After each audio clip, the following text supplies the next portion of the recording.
когда Народное собрание проголосовало за этот исполнительный комитет, вы помните, как это тяжело происходило? Шор представлял. Представлял, Потом была несколько борьба, раз меняли и состав. потом все-таки большая часть Народного собрания, после того, как люди Константинов были интегрированы в исполнительный комитет, проголосовала.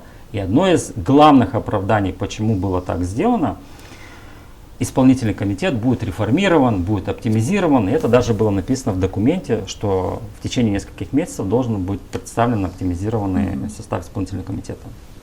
Что на самом деле ничего. Более того, в этом году, в бюджете 2025 года, не только расходы выросли финансовые, но и выросло количество чиновников.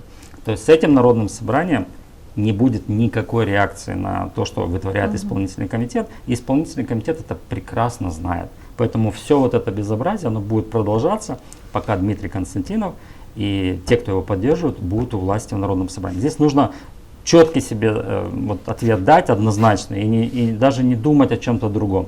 Эти безобразия будут продолжаться со стороны исполнительного комитета, который... До последнего дня работы этого созыва. Они просто, даже решения, которые принимаются в Народное собрание об оптимизации, о сокращении расходов, они их просто не выполняют.